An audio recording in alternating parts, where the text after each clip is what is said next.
Bom, eu não creio em reencarnação. Regressão, aquele papo da regressão. Mas eu não creio em reencarnação como princípio de salvação. Porque o que o kardecismo ensina é a reencarnação como um processo salvador.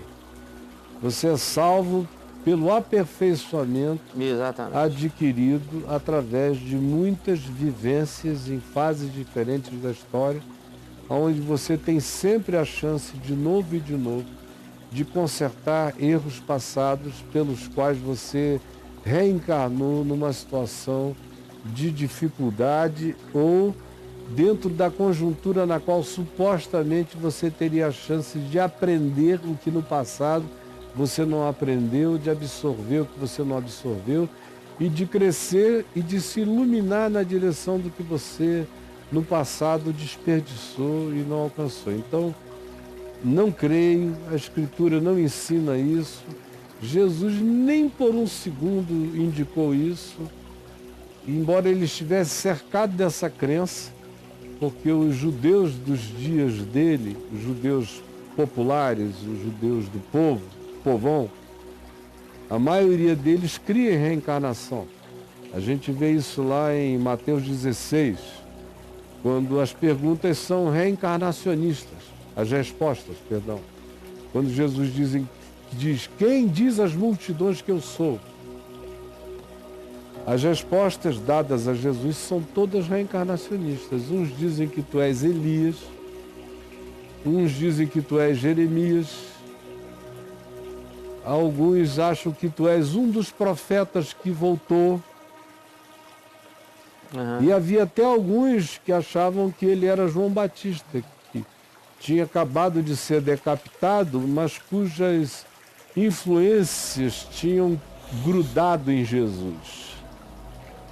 Então vocês vejam que todas as respostas são respostas que, do ponto de vista da paganidade, do paganismo da compreensão, remetiam para a ideia de reencarnação em Jesus. Não disse não é o caso. Não. Simplesmente não era. Como quando perguntaram ao próprio João Batista, está lá no Evangelho de João, no capítulo 1, perguntaram a João Batista, és tu Elias? E João Batista disse, não sou. Embora ele aceitasse que ele tinha vindo no espírito e no poder de Elias, no espírito, não no sentido de que ele era o Elias reencarnado, era o espírito profético, a atitude profética, o modo profético. Ele tinha vindo no molde Elias de profecia. Era só isso. A Escritura fala de reencarnação, fala de ressurreição, não de reencarnação. E se a salvação fosse por reencarnação, Jesus teria morrido em vão. Porque Jesus disse que morreu para consumar esse trabalho de salvação, para que o imperfeito fosse aperfeiçoado na cruz e não na reencarnação. Se aquele ladrão malfeitor que Jesus disse que estaria naquele mesmo dia com ele no paraíso, tivesse que se submeter ao processo salvador reencarnacionista, ele não estaria com Jesus naquele mesmo dia no paraíso. Jesus ia ter que dizer, olha que bom, graças a Deus você começou a enxergar, mas você ainda terá que voltar e se reencarnar até que a compreensão se fixe e você atinja a luz suprema. Mas não, ele disse, hoje mesmo estarás comigo no paraíso. Acabou a história do reencarnacionismo como forma de processamento salvacionista. Acabou com a soteriologia reencarnacionista. Isso sendo simples, aqui, papinho de graça. Canjinha boba, sem profundidade, já liquida esse negócio. O místico, o transcendente e o espiritismo kardecista. Então, em contraposição à ética horizontal, simples do Evangelho, relacional, você perguntou como você pensa do outro lado. Ou seja, o outro lado que você designou foi aquele que mais enfatiza a transcendentalidade, Sim. o mistério, os espíritos, a vida depois da morte, o kardecismo em si. Então deixa eu responder rapidamente. Número 1, eu não sei de onde vem o seu entendimento do Evangelho, mas o Evangelho não é só uma ética relacional. Ele também tem uma ética relacional.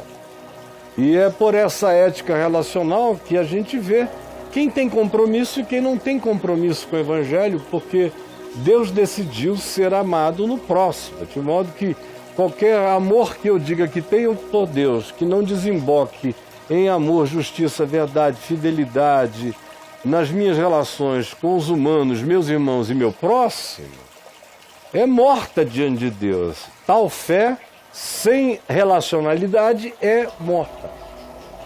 Então, aonde quer que você tenha sido educado, você foi educado só nessa ética da horizontalidade. Mas o Evangelho está entupido de transcendentalidade.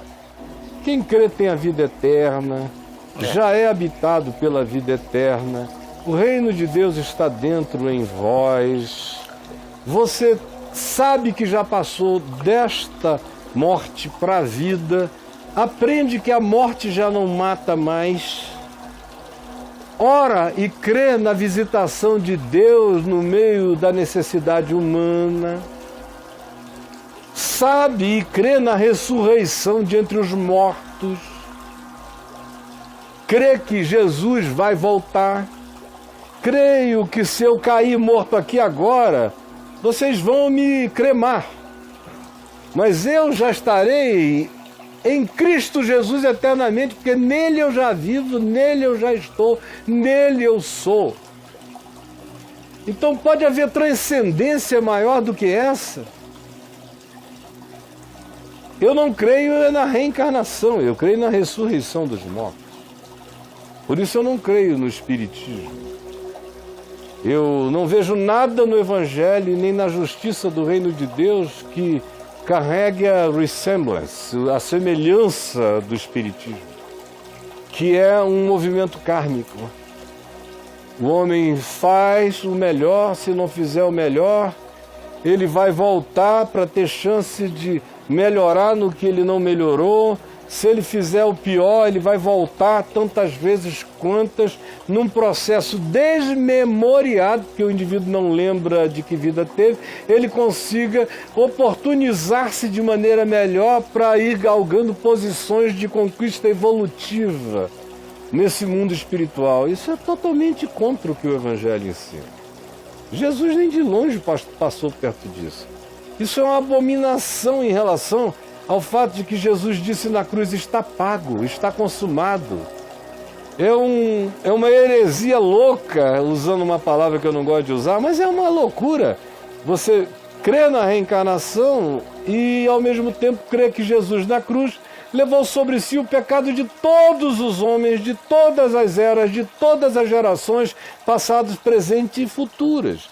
E que além disso morria ao lado dele ainda um ladrão, para que ele não disse, o ladrão disse: Senhor, lembra-te de mim quando vieres no teu reino.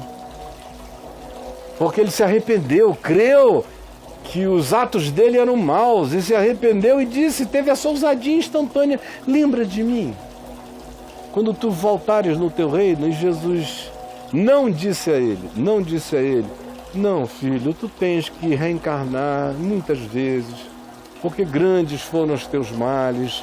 Os teus maus feitos precisam dar lugar a uma sucessão contínua de reparamentos e autorremissões pelas novas encarnações que tu terás, até que, em perseverando na bondade, na caridade, na justiça, daqui a mais algumas vidas tu entres numa dimensão de luz em relação à qual tu apenas ascenderás, crescerás até chegares à luz maior aonde eu estou.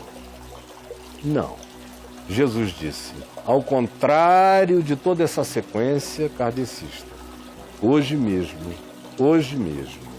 sem reencarnação, sem karma, por causa do meu perdão, teu arrependimento, meu perdão, tetelestai, está tudo pago, está tudo consumado, porque está feito. Porque o escrito de dívida que havia contra ti foi rasgado inteiramente, encravado na minha cruz. Eu estou sendo morto pelo teu pecado. Está pago. Tu não deves mais nada. Aquele que crê já passou da morte para a vida, já transcendeu, tem a vida eterna.